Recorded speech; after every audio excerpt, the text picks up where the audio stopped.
Hi, YouTube. I'm laughing to myself right now. I'm watching a lady, polish your kitchen. She's making, beef rolls. Um, they're different. I watched another guy make them.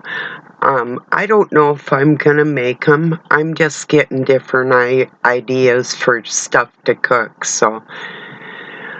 Not sure what I have as a topic, maybe a carryover from yesterday.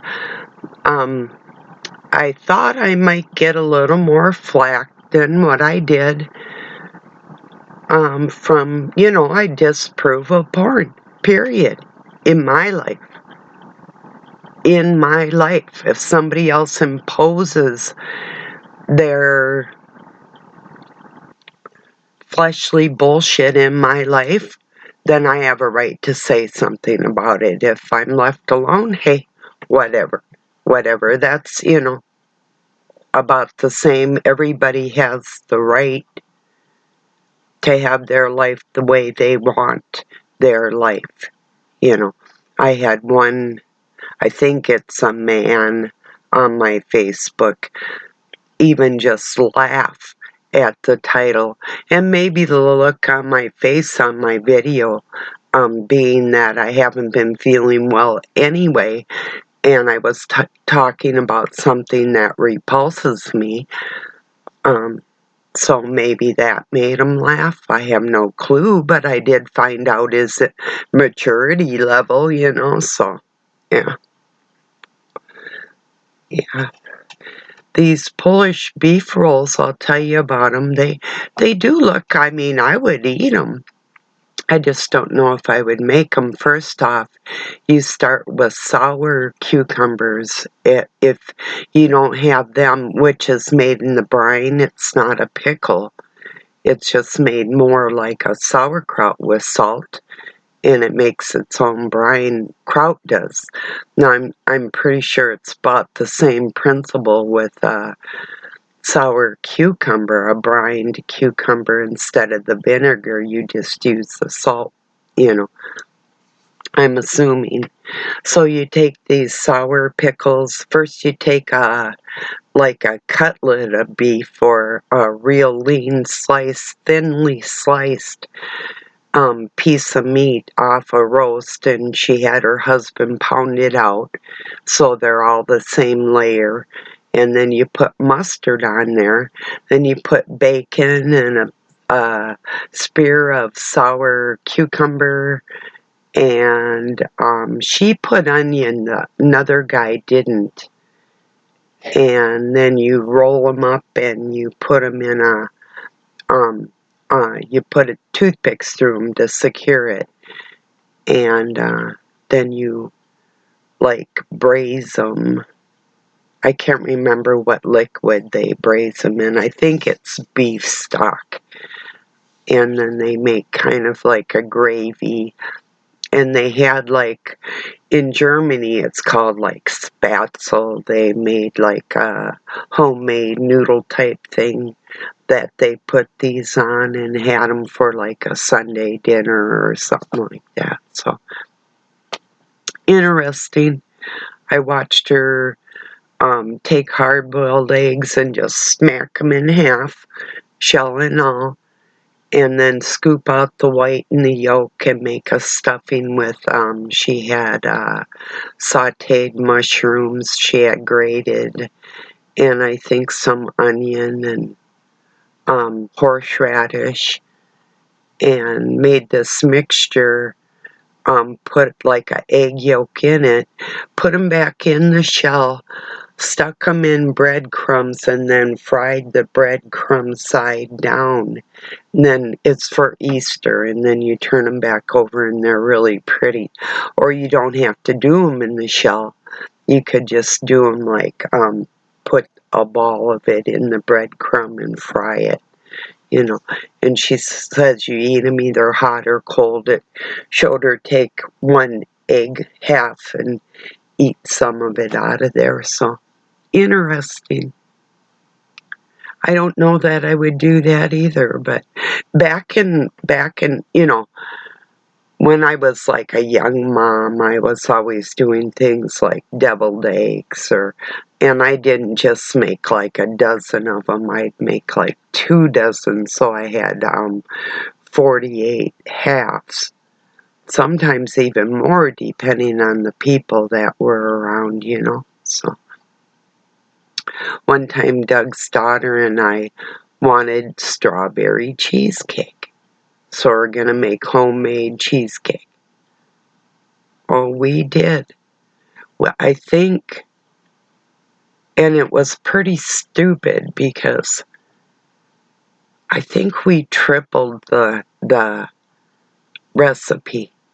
Well, so we went and got all our cheese and everything that we needed, and we came home and we made these gigantic, like New York cheesecakes, and then the strawberry sauce and whatever to go on it. And we had so much cheesecake, we got sick of it for a while, you know. We had made like the graham cracker crumb crusts, and so yeah, it was crazy. We had too much cheesecake, way too much, and one would have been fine because it is really filling. If you're a fan, you know what I'm talking about. It's more like a food than a dessert because it's got the cheese and the eggs in there and nuts. A lot of whey protein with the cheese and protein with the eggs, and that fills you up, you know. So, and the berries, I mean, yeah, it was good stuff though for a couple days. Then we got sick of it. So, yeah. We might have a little bit of noise, maybe, maybe not. I'll have to see. But yeah. I'm having a little bit better of a day, but I am still struggling with feeling the best, you know. But oh well. Yeah. What did I make last night? Oh yeah, I made homemade bread, and then I took canned salmon and made like just for with mayo and with lettuce on fresh bread. So we had a salmon salad sandwich for supper. It was good.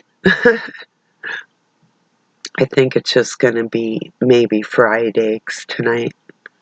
Something like that. Something simple. 'Cause tomorrow I have planned its recipe my mother-in-law had made for me. Not Doug's mom. But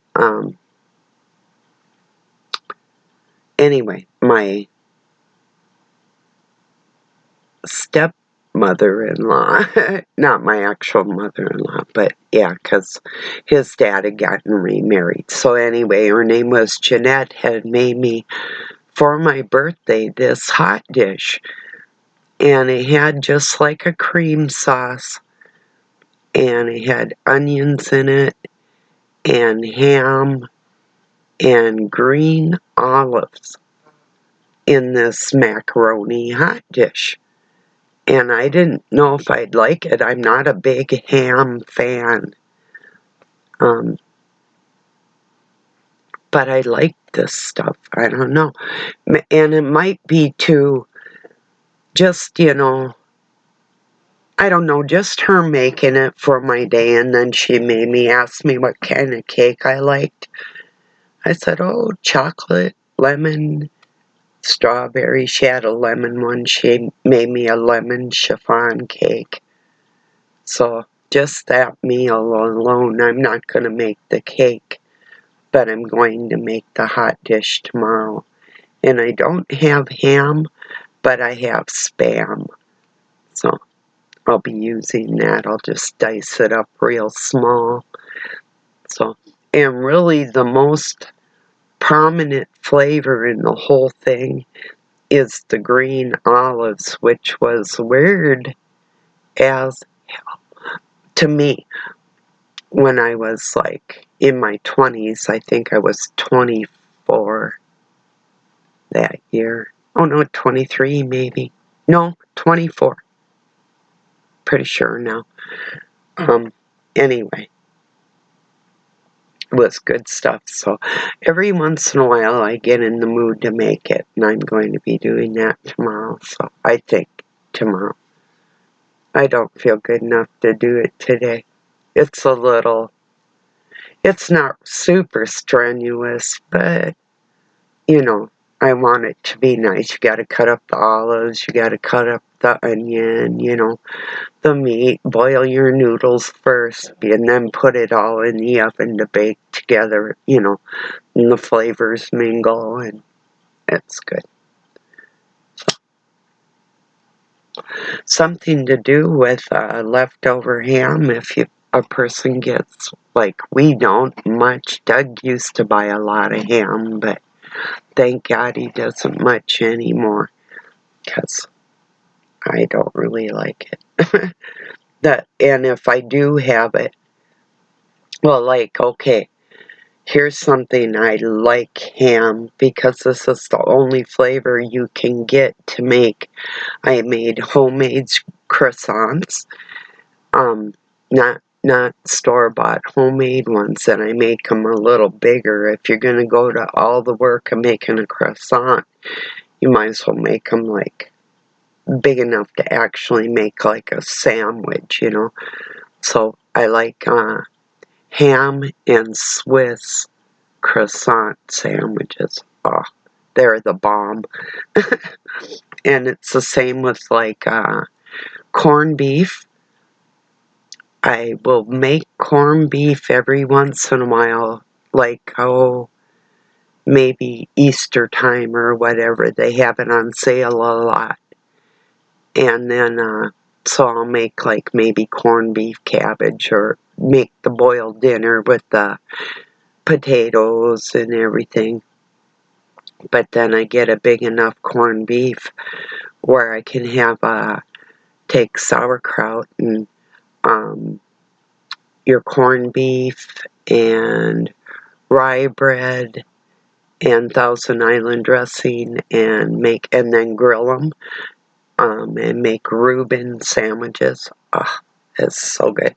A Reuben sandwich with a tomato bisque soup, with the chunks of it in there and a little bit of cream or something. That is like, now that's the bomb too. That you couldn't pay me enough to make it for somebody, but I will make it every so often because of the time. It's time consuming. First you have to have the corned beef. But I've been thinking of just like a real simple, it's like kind of an English dish in a way, is corned beef hash, and then just put an egg on it. Fried egg or poached or whatever. I like a fried egg on mine.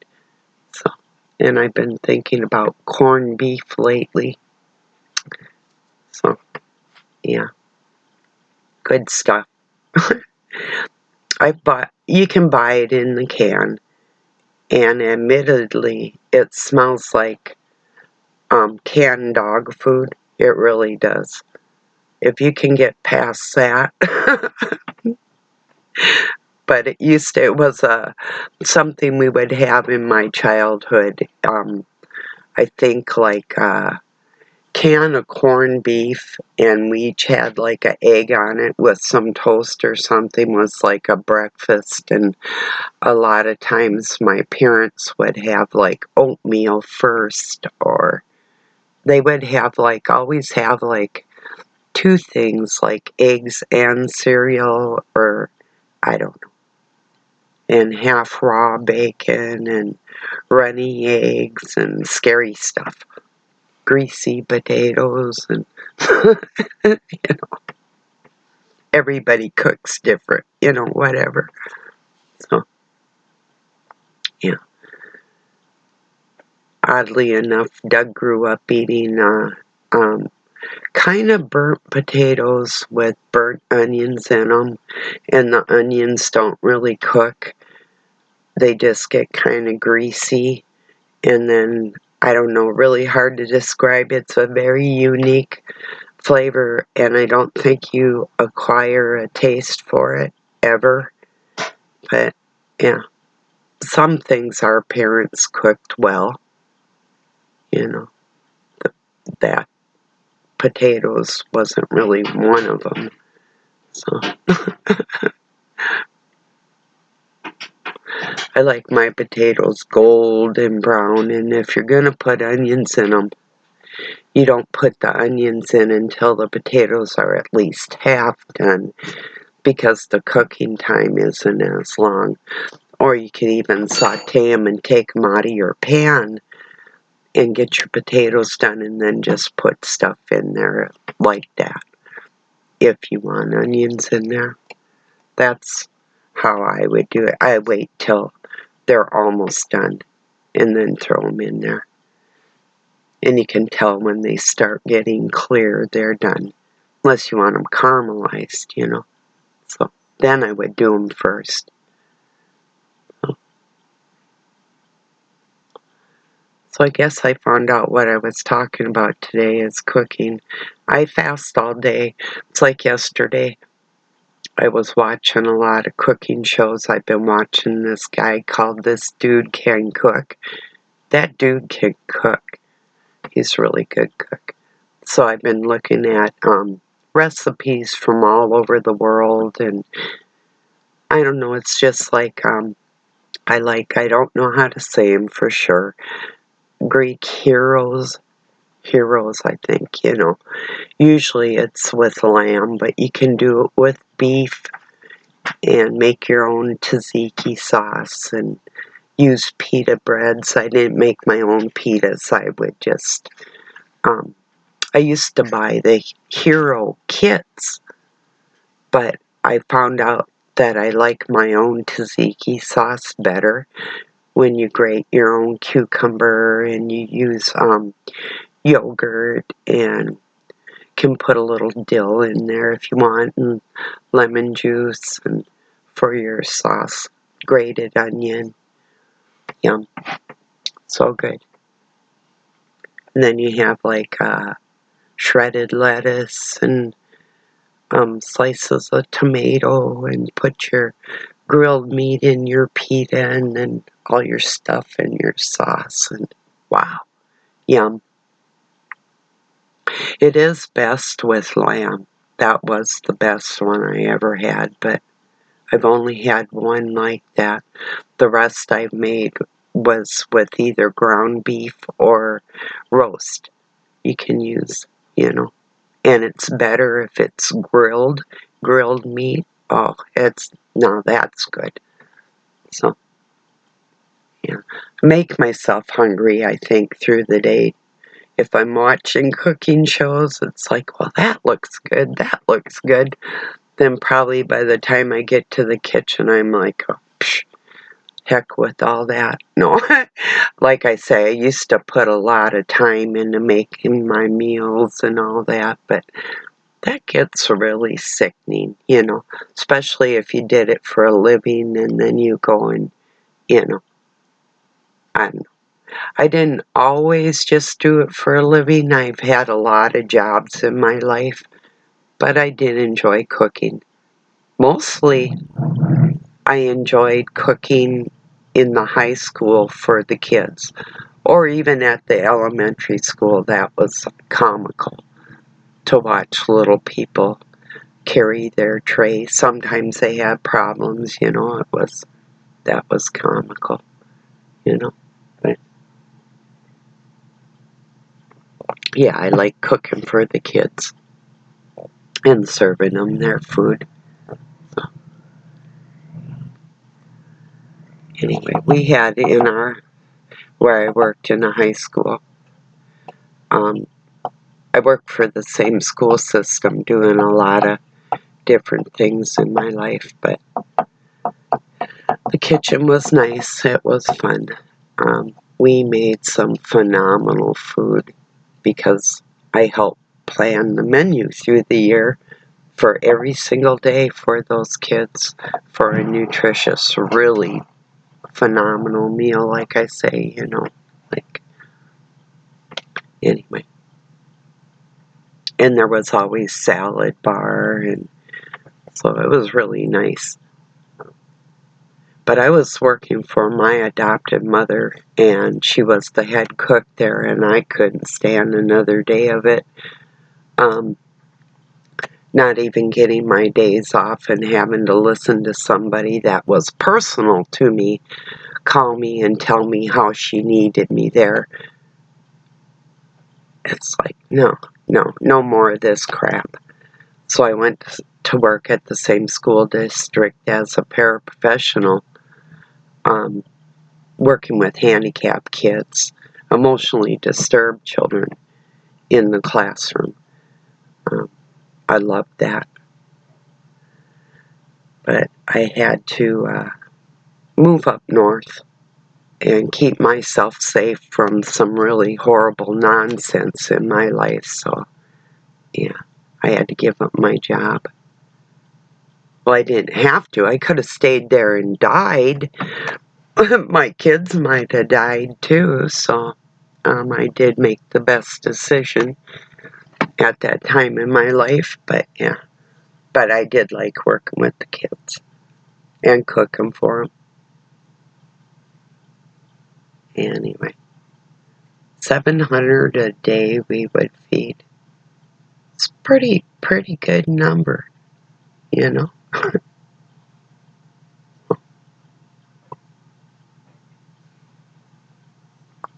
I'm drinking coffee and water today. That's what I've been doing. Last week I didn't really drink a lot of coffee. I just mostly was drinking water all night, all day, just to survive, you know. I took Alka-Seltzer one day. I was really feeling bad. I mean, horrible. So it's not that bad anymore. It's like I'm starting to feel a little human again. Almost like a bunch of the great pretenders out there. You almost look human. Almost.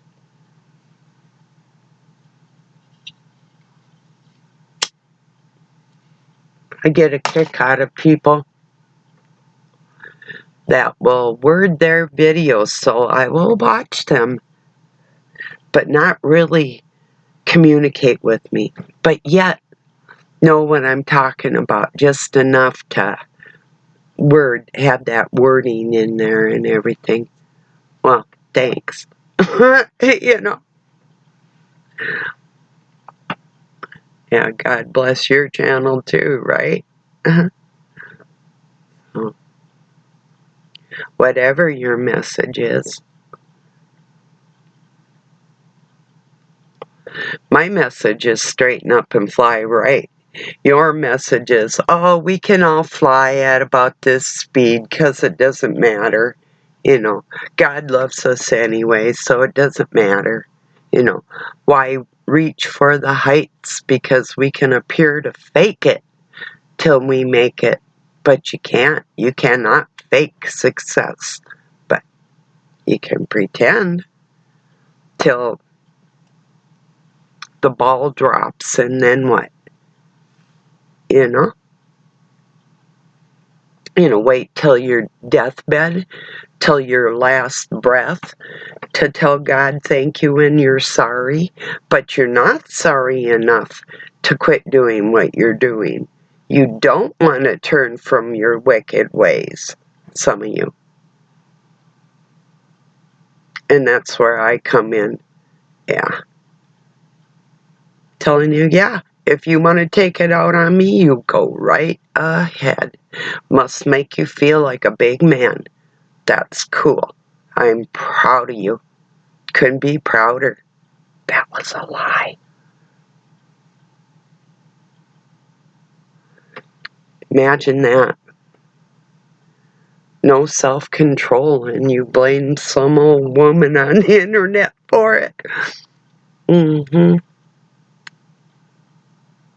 Anyway, or am I just an old woman, huh?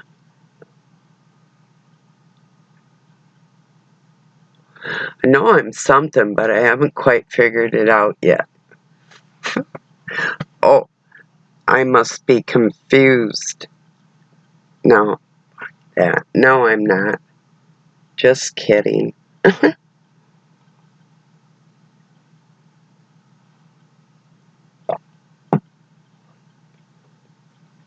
I'll hand it to you here. And hand it to you as kind of a funny joke. I just told myself you'll get it in a second here. If my foul language was as grievance as your porn, then God doesn't like either of us today. How's that? Does that make you feel better? See, you might choose to watch me. I am not choosing to make excuses for anything and tell you that it's acceptable because Satan gets us first. No, Satan didn't get me. I swear at him too. You know? Did you know there's places in the scripture where God swears? Did you know there's places he talks of hatred and things that we should hate? He talks of judges. He talks of judging, but people want to pick out their little pieces that suit them, that makes their ego feel better. You know? That's okay. You don't have to grow up. I'm not forcing you to want to be in the same house that God has for me as for you. What's the big deal? That part I don't care. But if you're leading people wrong, that's where I come in. I care about that. Because I've had people try to lead me astray. I don't take kindly to it. I wish somebody had stepped in and said, you know what?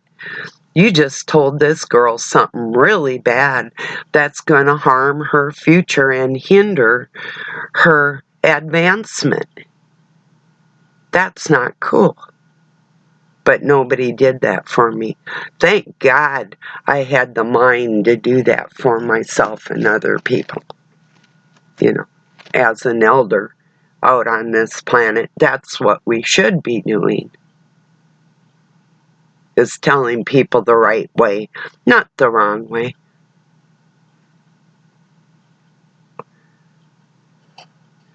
I think of that song, Promises, promises, that's all I ever get, ooh. And then it repeats itself like that. I think of excuses, excuses. That's all I ever get. So, well, I'm going to get this uploaded. Wanted to say hello, and I'm not going to stop being me. That's who I am inside. If you're not, you can't pretend. You can say you're doing things by the book, but when you're not, you're not. That's how the light can see you in the dark, because the light is not the darkness, and we're exposing you. Just like that. So, anyway. Alright, everybody. Thank you for joining me. I'll be back tomorrow, pretty sure. Peace and love from Pine City, Minnesota, USA. Have a good night or day, wherever you're at.